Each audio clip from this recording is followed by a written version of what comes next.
ایک دن ایک بادشاہ اپنے محل کی چھت پر ٹہل رہا تھا۔ ٹہلتے ٹہلتے اس کی نظر محل کے قریب گھر کی چھت پر پڑی، جس پر ایک بہت خوبصورت عورت کپڑے سکھا رہی تھی۔ بادشاہ نے اپنے ایک کنیز کو بلا کر پوچھا، یہ کس کی بیوی ہے؟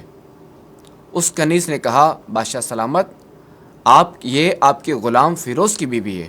بادشاہ نے اسی وقت فیروز کو بلایا۔ فیروز حاضر ہوا تو بادشاہ نے کہا، فیروز، ہمارا ایک کام ہے، ہمارا یہ خط فلاں ملک کے بادشاہ کو دے آؤ اور اس کا جواب بھی ان سے لے آنا۔ فیروز یہ خط لے کر گھر آیا اور خط اپنے تکیے کے نیچے رکھ دیا۔ وہ یہ نہیں جانتا تھا کہ بادشاہ نے اس کے ساتھ کیا چال چلی ہے۔ اس نے رات گھر میں گزاری، سفر کا سامان تیار کیا اور صبح ہوتے ہی سفر پر روانہ ہو گیا۔ فیروز جیسے ہی سفر پر روانہ ہوا، بادشاہ چپکے سے اپنے غلام فیروز کے گھر پہنچا اور آہستہ سے اس کے گھر کا دروازہ کھٹکھٹایا۔ فیروز کی بیوی نے پوچھا، کون ہے؟ بادشاہ نے کہا، میں بادشاہ ہوں، تمہارے شوہر کا مالک۔ اس نے دروازہ کھولا اور بادشاہ اندر آ کر بیٹھ گیا۔ فیروز کی بیوی نے حیران ہو کر کہا، بادشاہ سلامت، آج آپ یہاں ہمارے چھوٹے سے گھر میں؟ بادشاہ نے کہا، میں یہاں مہمان بن کر آیا ہوں۔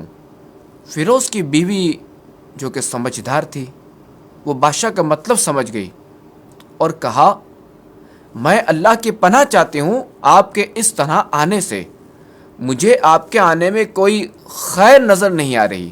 بادشاہ نے غصے میں کہا، اے لڑکی، کیا کہہ رہی ہو؟ شاید تم نے ہمیں پہچانا نہیں، میں بادشاہ ہوں، بادشاہ، تمہارے شوہر کا مالک۔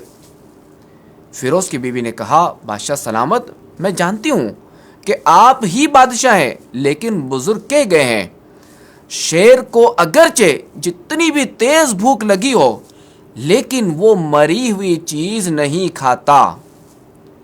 اور پھر اس نے کہا، بادشاہ سلامت، تم اس کوزے میں پانی پینے آ گئے ہو جس میں تمہارے کتے نے پانی پیا ہے۔ بادشاہ اس سمجھدار اور باحیا عورت کی باتوں سے بڑا شرمسار ہوا اور اسے چھوڑ کر واپس چلا گیا، لیکن اپنے چپل وہیں پر بھول گیا۔ ادھر فیروز کو آدھے راستے میں یاد آیا کہ جو خط بادشاہ نے اسے دیا تھا وہ تو میں تکیے کے نیچے رکھایا ہوں۔ اس نے اپنے گھوڑے کو تیزی سے واپس موڑا اور اپنے گھر کی طرف لپکا تاکہ وہ خط لے سکے۔ فیروز جیسے ہی اپنے گھر پہنچا تو تکیے کے نیچے سے یہ خط نکالتے وقت اس کی نظر پلنگ کے نیچے پڑے ہوئے بادشاہ کی چپل پر پڑی۔ فیروز کا سر چکرا کر رہ گیا اور وہ سمجھ گیا کہ بادشاہ نے اس کو سفر پر صرف اس لیے بھیجا تھا تاکہ وہ اپنا مطلب پورا کر سکے۔ فیروز کسی کو کچھ بتائے بغیر چپ چاپ گھر سے خط لے کر نکلا اور چل پڑا، اور کام ختم کرنے کے بعد بادشاہ کے پاس واپس آیا تو بادشاہ نے اسے انعام کے طور پر 100 دینار دیے۔ فیروز دینار لے کر بازار گیا اور عورتوں کے استعمال کے قیمتی کپڑے، کچھ تحائف خریدے اور گھر پہنچ کر بیوی کو سلام کیا اور کہا، چلو تمہارے میکے چلتے ہیں۔ بیوی نے پوچھا، یہ کیا ہے؟ تو کہا، بادشاہ نے انعام دیا ہے اور میں جانتا ہوں کہ یہ پہن کر اپنے گھر والوں کو بھی دکھاؤ۔ بیوی، جیسے آپ چاہیں۔ بیوی تیار ہوئی اور اپنے والدین کے گھر اپنے شوہر کے ساتھ روانہ ہوئی۔ لڑکی کے گھر والے اپنے داماد اور بیٹی اور ان کے لائے ہوئے تحفوں کو دیکھ کر بہت خوش ہوئے۔ فیروز بیوی کو چھوڑ کر واپس آ گیا اور 1 مہینہ گزرنے کے بعد بھی وہ بیوی کو واپس نہ لایا اور نہ ہی اس کے بارے میں کوئی خیر خبر لی۔ اور پھر کچھ دن کے بعد اس کی بیوی کے بھائی اس سے ملنے آئے اور اس سے پوچھا، کیا آپ ہماری بہن سے غصے میں ہیں اور کیا ناراض ہیں؟ اگر ہاں تو اس کی وجہ بتائیں، یا پھر ہم آپ کو عدالت میں لے جائیں گے اور قاضی کے سامنے پیش کریں گے۔ تو اس نے کہا، اگر تم قاضی کے پاس جانا چاہتے ہو تو چلے جاؤ، لیکن میں نے اس کے تمام حقوق ادا کر دیے ہیں۔ لڑکی کے گھر والے اپنا کیس قاضی کے پاس لے گئے۔ قاضی اتفاق سے اس وقت بادشاہ کے پاس بیٹھا ہوا تھا تو قاضی نے فیروز کو بلایا۔ لڑکی کے بھائیوں نے کہا، اللہ کریم بادشاہ سلامت اور قاضی القضا کو سلامت رکھے۔ اور پھر جو ہے وہ لڑکی کے بھائیوں نے اپنا مقدمہ قاضی کے روبرو پیش کیا۔ قاضی صاحب، ہم نے ایک سرسبز باغ، پھلوں سے بھرا ہوا پورا درخت اور ساتھ میں میٹھے پانی کا کنواں اس شخص کو دیا تھا۔ اس شخص نے ہمارا باغ اجاڑ دیا اور ہمارے پھل کھا لیے، درخت کاٹ لیے اور کنویں کو خراب کر کے بند کر دیا۔ قاضی نے فیروز کی طرف دیکھا اور پوچھا، ہاں تو تم کیا کہتے ہو اس بارے میں؟ فیروز نے کہا، قاضی صاحب، جو باغ مجھے دیا گیا تھا وہ میں نے پہلے سے بہتر حالت میں نے واپس کیا ہے۔ قاضی نے لڑکی والوں سے پوچھا، کیا اس نے پہلے سے اچھی حالت میں تمہیں باغ نہیں دیا؟ انہوں نے کہا، ہاں ایسا ہی ہے، لیکن ہم اس سے باغ واپس کرنے کی وجہ پوچھنا چاہتے ہیں۔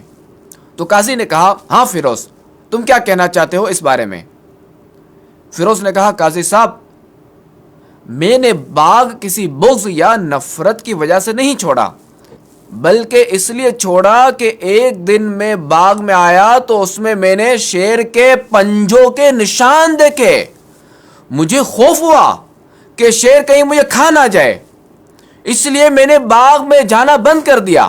بادشاہ جو ٹیک لگا کر یہ سب کچھ سن رہا تھا، اب صحیح ہو کر بیٹھ گیا اور کہا، فیروز، اپنے باغ میں اطمینان سے جاؤ، واللہ اس میں کوئی شک نہیں کہ شیر تمہارے باغ آیا تھا، لیکن وہ وہاں پر نہ تو کوئی اثر چھوڑ سکا، نہ اس باغ کا کوئی پتا توڑ سکا اور نہ ہی کوئی پھل کھا سکا، اور وہ شیر وہاں پر تھوڑی دیر رکا تھا اور پھر مایوس ہو کر لوٹ گیا تھا۔ اور خدا کی قسم، تمہارے باغ کے آس پاس جتنی مضبوط دیواریں میں نے دیکھی، ایسی دیواریں کہیں نہیں دیکھی۔ یہ بات سن کر فیروز اپنے گھر لوٹ آیا اور اپنی بیوی کو بھی واپس لے لیا۔ دیکھا آپ نے، نہ تو قاضی کو اور نہ ہی کسی اور کو پتا چلا کہ اصل ماجرا کیا ہے۔ اور اس مختصر واقعے سے سبق یہ ملتا ہے کہ اپنے گھروں کے راز کسی پر ظاہر نہ ہونے دو۔ دوسرا یہ کہ حیا ایمان کا ایک حصہ ہے، کیونکہ حیادار شخص گناہوں سے باز رہتا ہے اور فرائض کو انجام دیتا ہے، اور یہ سب اللہ پر ایمان کے سبب ہوتا ہے۔ جب دل ایمان سے بھرا ہوا ہو تو وہ آدمی گناہوں سے رکتا ہے۔ اور یہ یاد رہے کہ عورت اس بات کی امین ہوتی ہے کہ شوہر کی غیر موجودگی میں شوہر کے مال اور گھر کی حفاظت کے ساتھ ساتھ اپنی عزت و آبرو کی بھی حفاظت کرے۔